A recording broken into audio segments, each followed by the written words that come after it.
नमस्कार दोस्तों, स्वागत है आप सभी का हमारे इस हॉरर पॉडकास्ट की दूसरी वीडियो में। आशा करता हूँ कि आपको मेरी पहली भूतिया कहानी जो छनावा की थी वो पसंद आई होगी। और अगर आप इस चैनल पर नए आए हैं तो इस चैनल को सब्सक्राइब ज़रूर करें। इससे हमें प्रेरणा मिलती है और भी अच्छी अच्छी कहानियाँ आप सभी के लिए लेके आने की। तो आज हम कहानी सुनेंगे गीता की। गीता जो अपने घर से निकली थी स्टेशन के लिए, और उसके साथ ऑटो में कुछ ऐसी घटना हुई और उस ऑटो के ड्राइवर ने उसे कुछ ऐसी कहानियाँ सुनाई जिसे गीता सुनकर बिल्कुल भौचक्की रह गई। तो इस कहानी को शुरुआत करने से पहले मैं आपको गीता के बारे में कुछ छोटी मोटी बातें बताना चाहूँगा। गीता एक काफ़ी खुश मिजाज किस्म की लड़की थी। वो काफ़ी पढ़ी लिखी थी, कामकाज में भी उसका काफ़ी अच्छा हाथ था और वो मॉडर्न ख्यालात की लड़की थी। तो गीता भूत प्रेतों में बिल्कुल भरोसा नहीं करती थी। लेकिन गीता उस दिन के बाद से आज तक भूत प्रेतों की बातों को बिल्कुल नज़रअंदाज नहीं करती है। तो गीता एक दिन अपने घर से ऑटो करके कल्याण स्टेशन के लिए निकलती है। रात का समय था दोस्तों, 2-2:30 बज रहे होंगे। ऑटो उसके घर के सामने से उसे मिल गई। गीता उस ऑटो को लेती है और ऑटो वालों को बोलती है कि मुझे स्टेशन छोड़ दो। स्टेशन उसके घर से 30-40 किलोमीटर दूर था। तो स्टेशन जाते समय गीता ऑटो वाले को बोलती है कि भाई साहब थोड़ा जल्दी लेके चलना। तो गीता ये सब बातें बोल ही रही थी। ऑटो वाला भी चुपचाप अपनी गाड़ी को चला रहा था। तभी गीता की नज़र रोड साइड खड़े कुछ लड़कियों पे पड़ती है। वो लड़कियां लिफ्ट मांग रही थी। वो भी बोल रही थी कि हमें स्टेशन छोड़ दो। लेकिन ऑटो वाला उनकी तरफ बिल्कुल ध्यान ना देते हुए गाड़ी बिल्कुल तेजी से आगे लेके जा रहा था। गीता पहली बार तो इस चीज़ को इग्नोर करती है, लेकिन ये सिलसिला 2, 3, 4, 5 बहुत बार होने लगा। तो वो ऑटो वाले को बोलती है कि भाई साहब इतनी सारी लड़कियां रात को अकेले खड़ी है और आपसे लिफ्ट मांग रही है। मैं तो अकेले जा रही हूँ, आप इनको लिफ्ट क्यों नहीं दे रहे? आप भी इन्हें स्टेशन छोड़ दीजिए, आपकी भी थोड़ी कमाई हो जाएगी और मेरा भी थोड़ा भाड़ा कम लगेगा।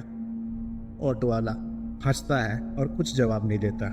गीता बहुत अचरज में पड़ जाती है कि ऑटो वाला ऐसा बिहेव क्यों कर रहा है। लेकिन गीता फिर आगे कुछ नहीं बोलती और आगे ऑटो वाला भी अपनी गाड़ी चलाने लगता है। उसके बाद गीता फिर देखती है कि वैसे ही लड़कियां फिर से लिफ्ट मांग रही है। अब गीता थोड़ा गुस्सा होकर ऑटो वाले को बोलती है कि भाई साहब इतना रात हो गया है, आप इन लोगों को लिफ्ट क्यों नहीं दे दे रहे? इन्हें भी स्टेशन जाना होगा, इन्हें छोड़ दीजिए। अब ऑटो वाला कुछ नहीं बोलता, थोड़ा गाड़ी धीरे करता है, साइड में लगाता है और गीता को बोलता है, मैडम आपको मैं एक बात बोल रहा हूँ, आप इस बात को ध्यान से सुनिए।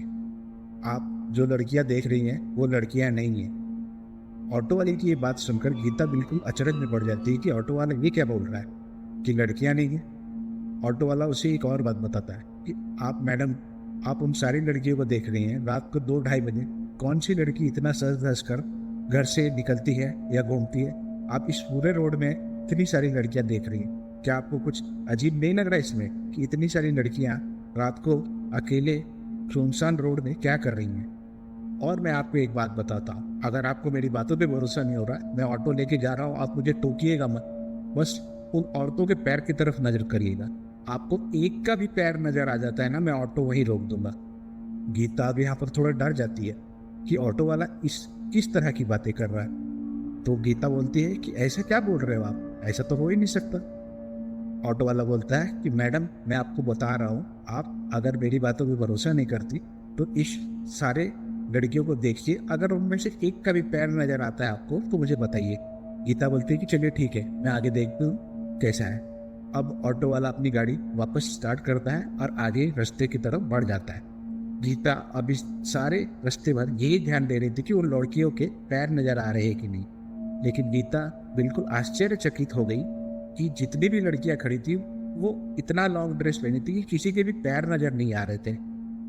अब गीता 1 बार 2 बार 3 बार इस चीज़ों को नज़रअंदाज करती है, लेकिन फिर वो ऑटो वाले से पूछ ही लेती है कि भाई साहब एक के भी पैर नजर नहीं आ रहे, आपको ये बात कैसे पता है?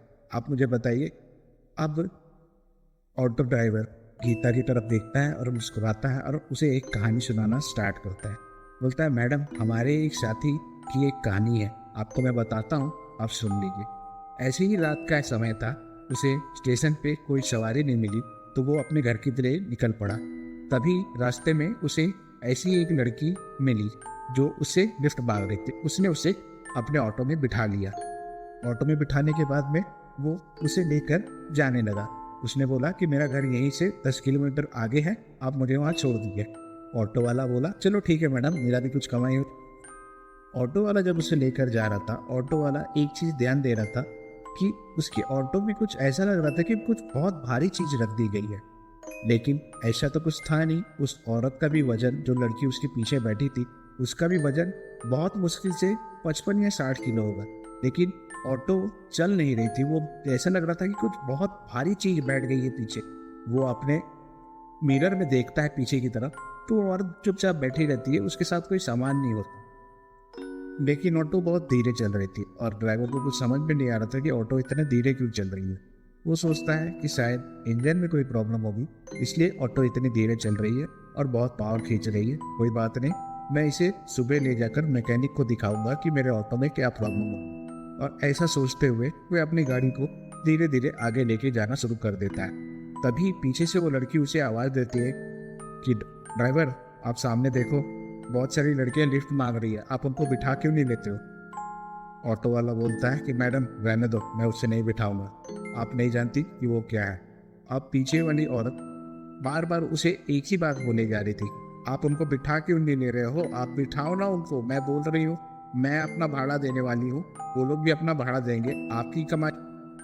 ऑटो वाला सोचता है कि ये बार बार मुझे एक ही चीज़ के लिए क्यों बोले जा रही है, मैं तो किसी को बिठाने वाला हूँ नहीं, लेकिन ये मुझे इतना क्यों इंसिस्ट कर रही है।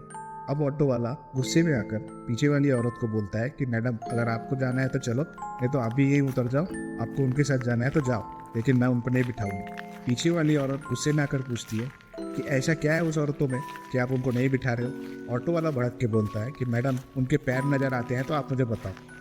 वो बोलती है पैर, कैसे पैर।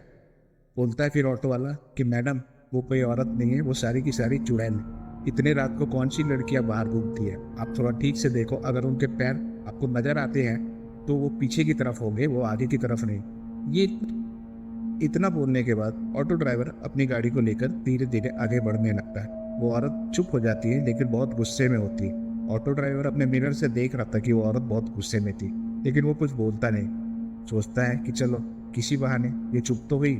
लेकिन कुछ देर बाद कुछ ऐसा होता है जिसकी कल्पना ऑटो ड्राइवर ने भी नहीं की थी। वो औरत जो पीछे बैठी थी वो बहुत जोरों जोरों से हंसने लगी। ऑटो ड्राइवर पहले तो कुछ नहीं बोलता, लेकिन उसकी हंसी बढ़ती ही जा रही थी। ऑटो ड्राइवर सोचता है ये हंस क्यों रही है, पागल हो गई है क्या। वो अचानक कुछ ऐसा बोलती है जिसकी कल्पना ऑटो ड्राइवर ने नहीं की थी। ऑटो ड्राइवर को बोलती है कि तुम बोल रहे थे उनके पैर पीछे की तरफ होंगे, वो औरतें नहीं चुड़ैल है, उनके पैर कैसे हैं, दिखाओ तो मुझे, देखो ऐसे हैं क्या पैर। ऑटो ड्राइवर पीछे मुड़कर जैसे देखता है उस औरत के पैर, ऑटो ड्राइवर के डर का कोई ठिकाना नहीं होता। वो इतना डर जाता है कि क्या बोलूं। वो ये सोच रहा था कि मैं इन्हीं से भाग रहा था और इन्हीं में से एक आकर मेरे ऑटो में बैठ गई है। वो औरत जो ऑटो में बैठी थी वो एक चुड़ैल थी। ऑटो ड्राइवर ये देखते ही इतना डर जाता है, उसे हार्ट अटैक आता है और वो अपने स्टीयरिंग पर गिर जाता है और उसकी वही मौत हो जाती है। और यही कहानी इस ऑटो ड्राइवर ने गीता को सुनाई।